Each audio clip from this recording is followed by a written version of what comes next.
Something that I've been thinking about is that mediocrity is sort of common. What I mean by this is I usually take the public transit within my city, and I'm exposed to a large variety of people as a result.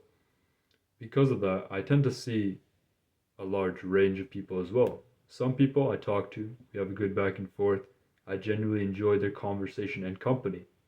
Yet a lot of other people are unfit, unhappy, addicted to their phones, and it's not a judgment of their character. It's not a character assassination of who they are as a person. You can do whatever you want with your life. But it makes me think that mediocrity is a lot more common than we think.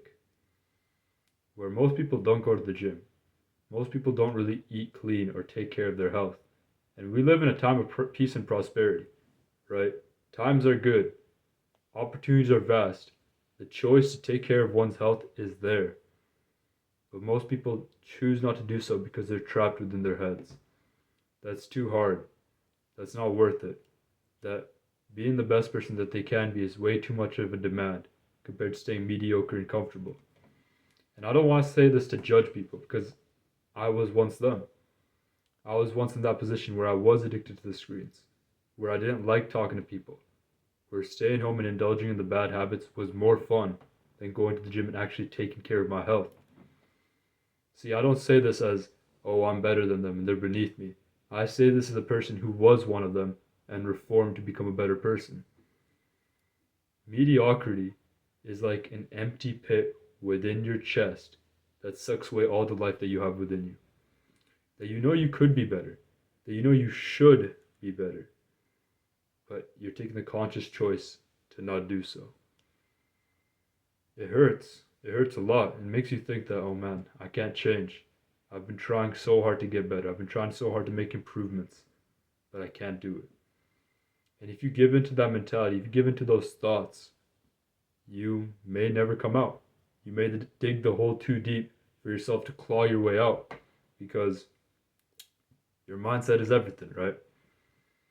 But mediocrity is not that hard to overcome, right? Making the choices, decisions to start taking care of your health, to instill good habits in your day to day life, to become a better person for it.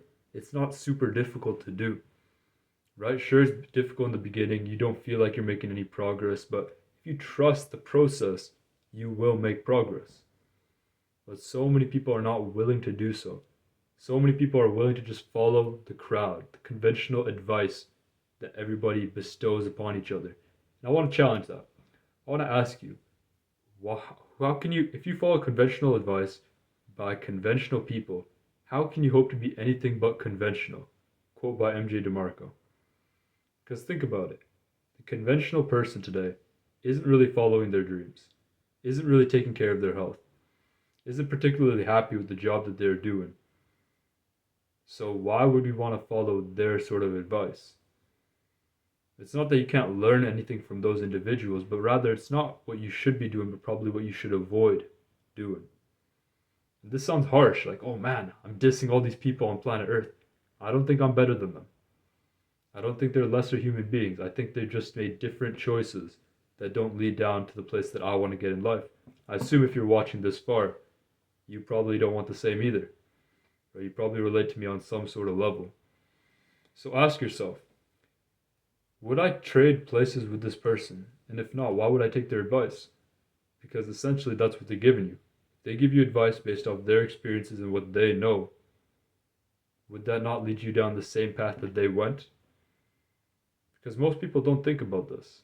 Examine the lives of those around you. Examine the advice that they're giving you.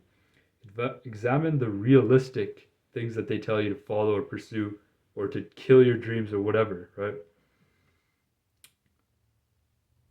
Take your advice from those people ahead of you, above you, the people you want to be successful like, right? For example, it's like Hamza Ahmed for me. If I look up to that guy, if I listen to his advice and see where he has gotten himself within his life, his advice is something I would want to take within my life. His life is something that I could strive to achieve within my own life. His success, his happiness, his relationships.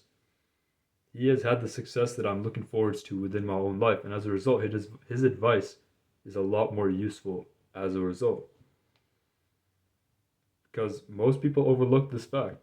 They follow the advice of anything and anyone that somebody gives them. But not all advice is created equal, right? Some people have a bit more authority to speak on matters than other people, right? I don't know how to talk about business because I'm not a businessman, yet so many people give out financial advice, give out advice on how to start a business, how to be successful when they're dead broke within their own houses, their mother's basements, I should say. Because mediocrity is common, right? People are not willing to put in the work. People are not willing to change. They're not willing to take the right advice. They're not willing to challenge their beliefs to try becoming somebody greater. Because they're comfortable. It's easy to stay the same as you are if you're comfortable. If you don't want to improve, if you don't think that improvement is a realistic goal in the first place. So who do you want to be? Because mediocrity is a choice. Sure, becoming a better person, becoming the top sort of person is difficult, right? I'm not there yet. I'm still struggling with myself to get myself to that point. But at least I've gotten myself out of the pit that I was in before. It's tough, but it's doable. You still do good habits. You keep it simple. You just start figuring out what you want to do within your life, what calls you to be done. And you've already gotten yourself ahead of so many other people who have no clue what they're doing, who are addicted to their phones, who don't care about purpose or passion or finding something to commit themselves towards. As a result, they're dead. They don't really have any life to them. And it's up to you whether you want to follow them in their footsteps or work towards something greater. So that's all for this video. Consider subscribing if you enjoy the content. Besides that, peace.